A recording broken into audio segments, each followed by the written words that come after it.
Welcome to the Top 10 Jewish Composers. Boston's Hebrew College presents a series of educational podcasts and a concert looking at the most prominent composers of music with Jewish content. In order to focus such a wide-ranging conversation, this year we will be concentrating on classically trained composers who wrote either liturgical music or secular music based on Jewish themes. Today we tackle the most basic question: what do we mean when we say Jewish music? Let me introduce the members of today's panel. Rabbi Daniel Lehman is the 8th president of Hebrew College. Judith Panolis is the RIS Humanities Librarian at the Goldfarb Library at Brandeis University. Cantor Dr. Brian Mayer is acting dean of the School of Jewish Music at Hebrew College.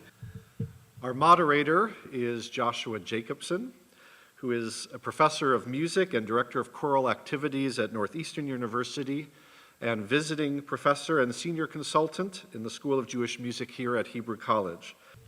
I'll start the ball rolling. What is Jewish music? Music can't be Jewish.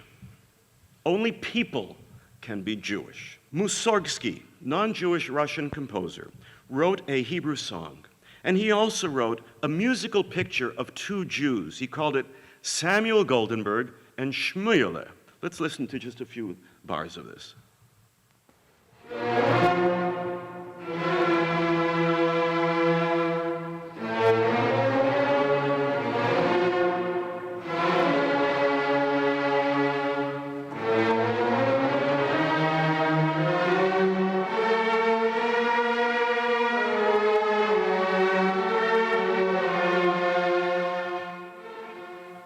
So quite apart from the musical content of that, the fact that he called it Two Jews, subtitle Samuel Goldenberg and Shmuele, could make it Jewish music, despite the fact that Mussorgsky is not Jewish. Brings up the question, can a non-Jew compose Jewish music?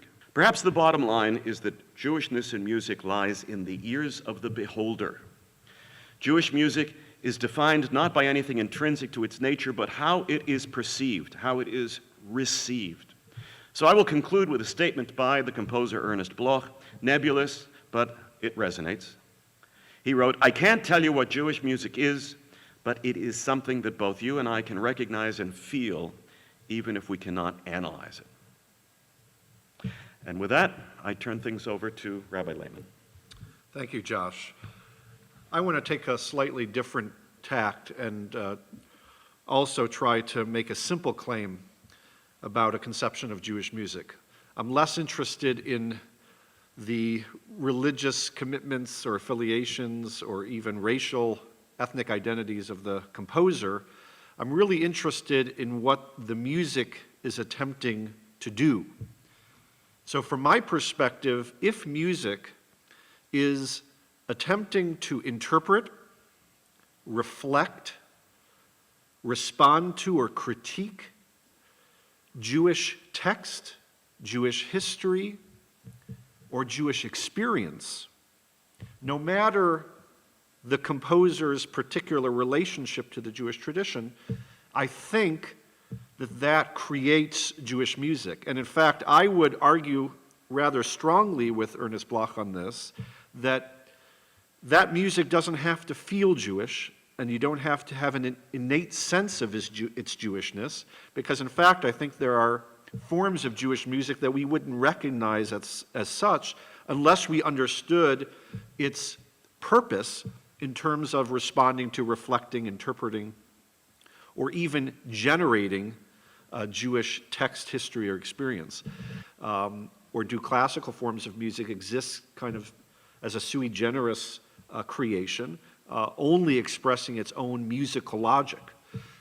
So I think for our purposes over the course of these discussions and at the final concert that we're looking forward to, the question of how that classical form relates to Jewish content and to Jewish expression, I think is going to be a pivotal question, and I'm looking forward to hearing other people's understanding of that and the top 10 composers that will come out of this very a compelling process.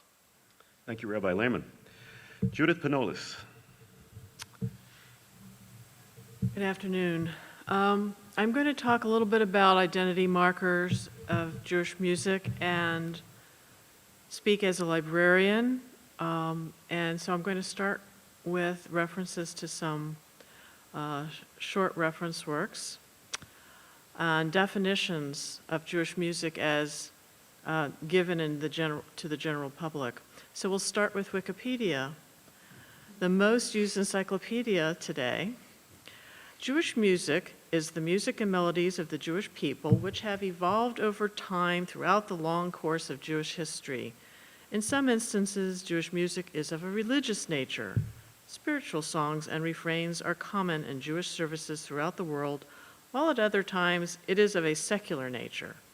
The rhythm and sound of Jewish music varies greatly depending on the origins of the Jewish composer and the time period in which the piece was composed. Bevel Pasternak pointed out that the importance of music in the life of the Jewish people is found almost at the beginning of Genesis.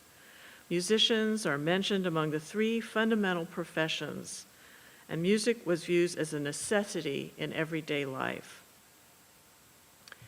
And the last one that I will look at, Edwin Sarusi, who is the head of the Jewish Music Research Center in Jerusalem, defines Jewish musics rather than Jewish music as music having any single unifying thread or entity of sounds to the wide historical, geographical, religious, secular, folk, composed musics that make up Jewish musics. It seems to me we Jews tend to worry a little bit more about what Jewish music is, at least possibly more than other cultures worry about what really is their music. How many people angst over what exactly is Irish folk music? To Western ears, the synagogue cacophony of murmurs, non-harmonic calling out, wails, cracks, discordant non-uniformity, non-synchronized sounds were not to be fathomed and were just cackling noise. In conclusion, Jewish music is all of the above, including Jewish noise. If used to Jewish purpose and meeting the needs of the Jewish community, we do have a defined and growing body of materials that you will hear in this series that are the focus of study as the most representative types or examples. But to my knowledge, there is no comprehensive collection or anthology encompassing even a large percentage of the entire repertoire. Nor can there be. Jewish music is continuing to evolve, morph, grow, and mature with each new generation as they mash up, heeb-hop, froom-pop-it, Yiddish-ish op-it, Yiddishize, klezmerize, Israelize, and syncretize musics of all countries, races, styles, and genres into the fold of the Jewish community as the needs and desires of today's Jews demand. Thank you, Judy. I was worried as we were coming into this, are we all going to be saying the same thing? But we sure are not. On to cantor Dr. Brian Mayer. As the only cantor on the panel, I'm going to take a cantorial angle to this question of what is Jewish music. When I'm sitting in Jordan Hall listening to a concert of Kurt Weill's The Eternal Road, from the orchestra emerges the following melody.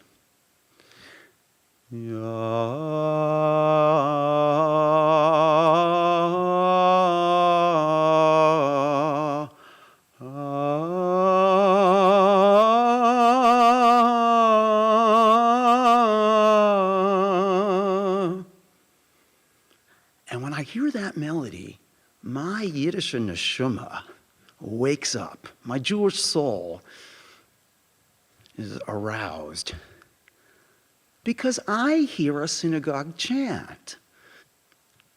But I also have seen that same melody in a Lutheran hymnal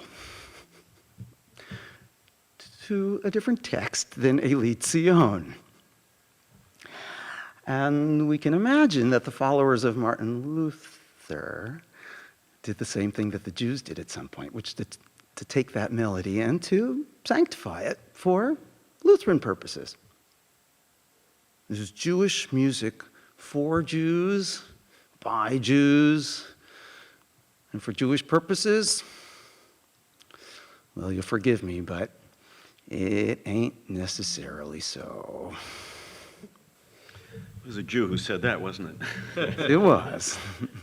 Thank you, Brian. There's probably a lot of things that we want to say to each other, but we're going to call on some students first who have some questions. Thank you. My name is Henry Shapiro. I'm in the Cantor Educator program here at Hebrew College. My question is, since we're talking about the top 10 Jewish composers, I decided to sort of ask the question a little bit sort of from the other side. Which composer or performer or person of note would most change the Jewish musical landscape of today by his or her historical absence? Meaning, who has been most influential directly or indirectly in Jewish music? Louis Lewandowski, in terms of the experience even of early 21st century Jews of classical synagogue music, and the extent to which his musical compositions for liturgical music have had such a wide acceptance and usage throughout certainly Western Jewish communities. And I think in many ways the experience of high church Jewish music, if you can say such a thing, was very much influenced by his compositions and his work in Berlin. And I think in many ways the experience of Jewish music and its relationship and engagement with Western music was very much influenced by his work. Without Zulzer, there would have been a very much delayed emergence of the modern cantorate. Zulzer was a firebrand. He was a political activist. He was on the barricades of the 1848 revolution. He was a trendsetter. He had students who would make obligatory pilgrimages to study with him in essentially what was a cantorial school in his Seitenstädter Gasse temple in Vienna. My name is Lisa Kippen-Hershenson, and I'm also a cantorial student here at Hebrew College. My question is something that you've already all touched on, thank you, about the influence of the music of the diaspora on Jewish music. And given the scope of that phenomenon, I'm wondering if we can really claim this music as Jewish and as our own. I'm going to give a brief answer to this one, which of course can't do your question any justice. I think of the Ma'us Tzur melody that we all know and love. Da da dee da da da dum. Again, I've seen that in a Lutheran hymnal. It's a slight alteration. Again, from the German landscape, folk tune, most likely. You couldn't convince anyone in my synagogue that that's not Jewish music. Thank you. I guess the question is, how long do you have to use it before it gets to be yours? Right. I was going to, I was looking at your question about it being diaspora, and that was a very interesting framing of the question. Because, of course, now there's this split between what we think of as the ancient music that came before the dispersion, but now there's also diaspora and Israeli music, and the split that's happening culturally between Jews outside of Israel and Jews in Israel. The short answer is yes, we can claim the music as our own, and I would say to that is that all cultures absorb music and culture from other peoples. Those kinds of things, when national states were being formed, had to be created the same way when Israel was created. an Israeli culture became part of the event and part of the founding of the state. And nevertheless, the Jewish community has been in diaspora even in biblical times. I mean, in Egypt and Babylonia and other places, there were Jews outside of Israel even while there was biblical Judaism. So we do have a connection. We do have interaction and connections. Unfortunately, today, very deep connections of diaspora community with Israel and vice versa.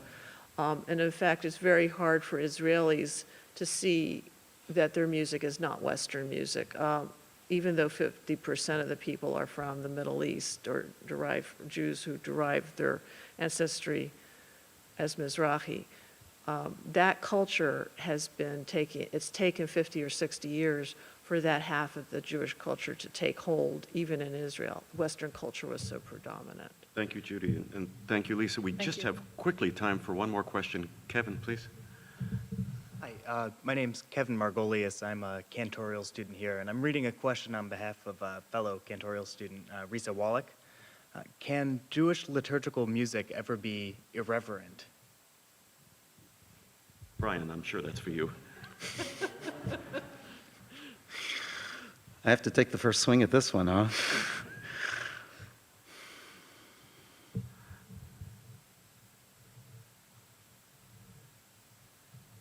No. Yes. I think Jewish liturgy can be irreverent.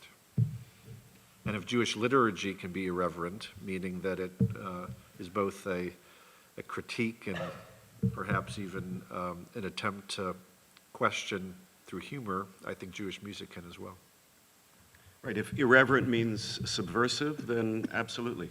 I think, because music does have those kinds of meanings, and it can do so, and in a very positive negative way. Well, thank you all. We hope you'll join us for our second program, to be recorded at the end of February, Modernism in the Synagogue Before the 20th Century, featuring composers Salomone Rossi, Louis Lewandowski, Solomon Zulzer, and Samuel Naumburg, and panelists Ralph Selig, Brian Mayer, Tina Freuhoff, Mark Kligman, and myself. Thank you.